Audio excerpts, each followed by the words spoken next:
Di dunia ini, ada banyak proyek yang terlihat aneh, unik, atau bahkan terlihat mustahil.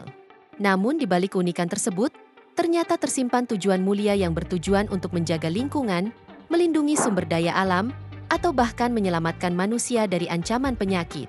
Mulai dari menuangkan jutaan bola hitam ke danau di Amerika Serikat, sampai pabrik nyamuk di Kolombia. Berikut ini, 6 proyek aneh yang ternyata punya tujuan mulia.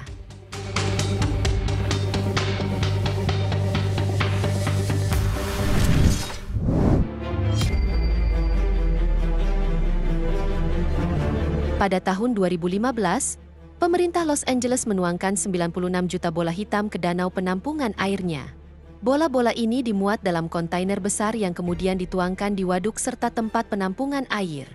Lalu, untuk apa semua itu mereka lakukan?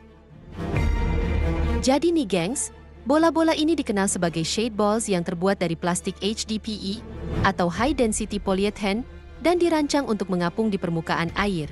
Bola ini sendiri memiliki diameter sekitar 10 cm dan separuhnya diisi dengan air agar dapat mengapung dengan stabil.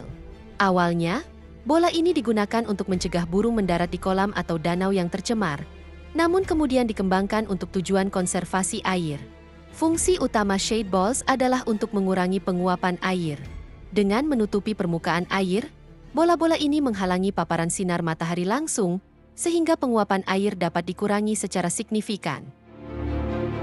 Di Los Angeles, penggunaan 96 juta bola hitam di Danau Silmar berhasil mengurangi penguapan air hingga 300 juta galon per tahun. Selain itu, bola ini juga mencegah pembentukan bromat, yaitu zat karsinogenik yang dapat terbentuk ketika sinar ultraviolet bereaksi dengan klorin dalam air. Dengan menghalangi sinar matahari, bola-bola ini menghentikan reaksi kimia tersebut dan menjaga kualitas air. Selain itu, bola ini juga berperan dalam mengontrol pertumbuhan alga dan lumut, di mana sinar matahari yang terhalang dapat mencegah alga dan lumut berkembang biak, sehingga air tetap bersih dan tidak tercemar oleh organisme yang tidak diinginkan. Gak cuman itu, bola-bola ini juga berfungsi sebagai penghalang fisik yang mencegah debu, zat kimia, dan hewan liar mencemari air di danau. Dengan begitu, kualitas air tetap terjaga dan aman untuk digunakan.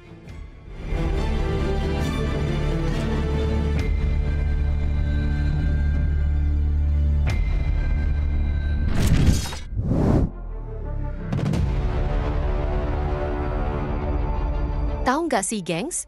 Kalau pemerintah California sengaja menjatuhkan lalat buah ke wilayahnya? Nggak tanggung-tanggung, jutaan lalat ini sengaja dijatuhkan dengan pesawat oleh pemerintah setiap tahunnya. Nah ternyata, proyek ini dilakukan sebagai bagian dari upaya untuk mengendalikan dan memberantas spesies lalat buah invasif yang dapat merusak pertanian. Lalat buah Mediterania atau yang sering disebut mayfly adalah salah satu hama pertanian paling merusak di dunia. Lalat ini dapat menginfeksi lebih dari 250 jenis buah dan sayuran, menyebabkan kerusakan besar pada tanaman dengan cara meletakkan telur di dalam buah. Ketika telur menetas menjadi larva, mereka merusak buah dari dalam, membuatnya tidak layak dikonsumsi atau dijual. Untuk mengatasi masalah ini, pemerintah California menggunakan teknik yang disebut sterile male technique, di mana teknik ini melibatkan pelepasan jutaan lalat buah jantan yang telah disterilkan ke wilayah yang terserang lalat. Jadi nih gengs, lalat-lalat ini dibiarkan di laboratorium dan diberi tanda khusus dengan pewarna ungu sebelum dilepaskan.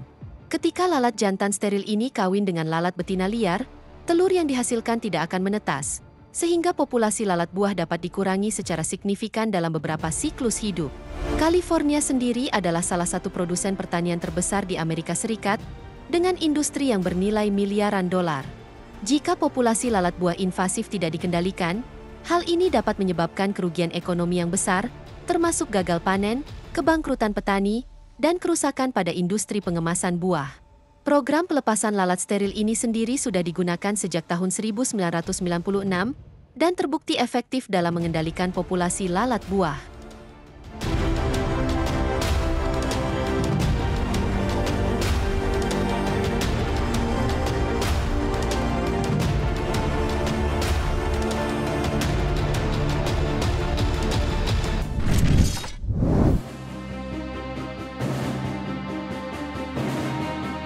Yang kamu lihat ini bukanlah drone yang menjatuhkan bom, Tapi drone yang tengah menjatuhkan jutaan benih tanaman yang dikenal dengan seed dropping drone. Jadi nih gengs, seed dropping drone adalah teknologi inovatif yang dikembangkan untuk menanam pohon secara efisien dan cepat. Teknologi ini menggunakan drone yang dilengkapi dengan kecerdasan buatan atau AI dan sistem penanaman biji otomatis. Salah satu perusahaan yang memimpin dalam bidang ini adalah Airseed Technology, sebuah startup yang berbasis di Australia. Mereka menargetkan untuk menanam 100 juta pohon pada tahun 2024 dengan menggunakan armada drone canggih mereka. Hebatnya, drone berjenis octocopters ini mampu menanam hingga 40.000 biji per hari. Uniknya, biji yang ditanam dilindungi oleh seed pod, yaitu cangkang bioteknologi yang kaya nutrisi. Seed pod ini melindungi biji dari predator seperti burung, serangga, dan hewan pengerat, sekaligus memberikan nutrisi yang diperlukan untuk pertumbuhan awal biji. Keunggulan utama dari teknologi seed dropping drone adalah efisiensinya yang tinggi, di mana drone dapat menanam biji di area yang sulit dijangkau oleh manusia, seperti lereng bukit yang curam atau daerah berbatu.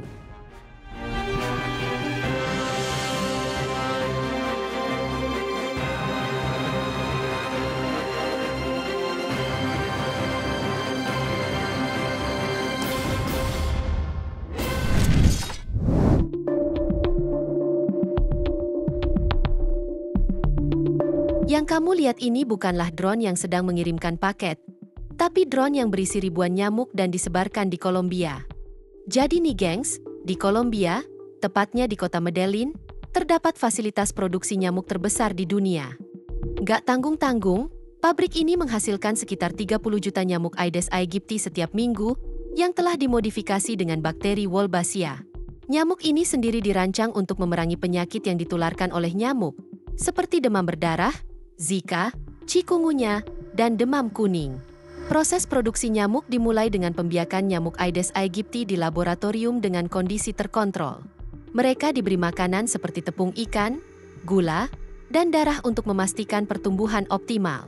Setelah itu, nyamuk ini diinfeksi dengan bakteri Wolbachia yang secara alami menghambat kemampuan nyamuk untuk menularkan virus kepada manusia. Bakteri ini tidak berbahaya bagi manusia maupun lingkungan, tetapi efektif dalam mengurangi penyebaran penyakit. Untuk mencapai area yang sulit dijangkau, nyamuk Wolbachia sering dilepaskan menggunakan drone. Metode ini memungkinkan distribusi nyamuk yang lebih efisien dan merata, terutama di daerah pedesaan atau perkotaan yang padat. Nantinya drone membawa kapsul berisi telur nyamuk yang kemudian dilepaskan di lokasi yang ditentukan. Setelah dilepaskan, nyamuk yang telah dimodifikasi ini akan kawin dengan nyamuk liar setempat. Keturunan mereka akan mewarisi bakteri Wolbachia yang mengurangi kemampuan nyamuk untuk menularkan virus. Strategi ini bertujuan untuk menciptakan populasi nyamuk yang tidak mampu menyebarkan penyakit, sehingga mengurangi risiko wabah.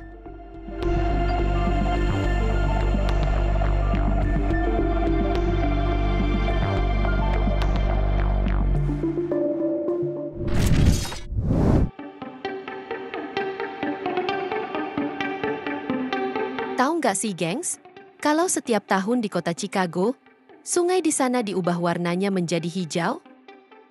Lalu, untuk apa hal ini dilakukan?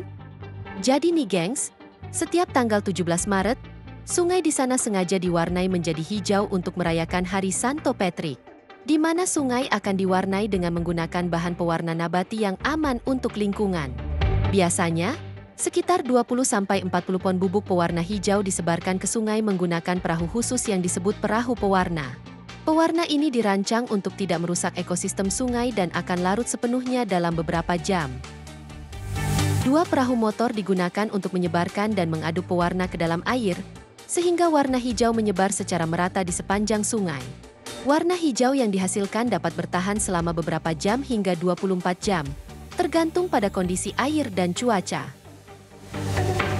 Tradisi ini dilakukan untuk memperingati Santo Patrick, yakni Santo Pelindung Irlandia, yang dikenal karena membawa agama Kristen ke Irlandia.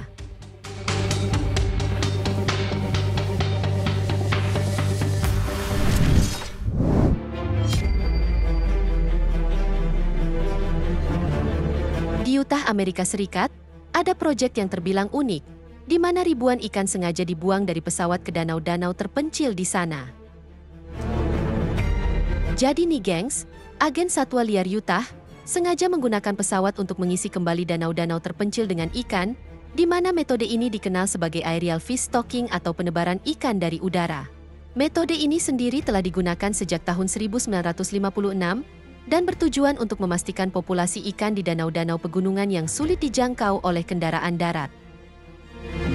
Penebaran ikan dari udara dilakukan untuk memastikan bahwa danau-danau terpencil di Utah tetap memiliki populasi ikan yang cukup, terutama untuk mendukung kegiatan memancing rekreasi. Proses penebaran ikan dimulai dengan memilih jenis ikan yang akan ditebarkan, di mana ikan yang digunakan biasanya adalah ikan trout yang berukuran kecil, yakni sekitar 1 hingga 3 inci. Ribuan ikan ini selanjutnya akan dibuang dari udara langsung ke sungai dengan menggunakan pesawat. Satu pesawat dapat membawa hingga 35.000 ikan dalam satu penerbangan, dan menebarkannya ke 40 hingga 60 danau dalam beberapa jam. Meskipun terlihat ekstrim, metode ini ternyata aman bagi ikan. Hal ini karena ukuran ikan yang kecil dan ringan membuat mereka jatuh dengan lambat, seperti daun yang tertiup angin. Selain itu, proses ini lebih cepat dan kurang menimbulkan stres bagi ikan dibandingkan metode transportasi darat.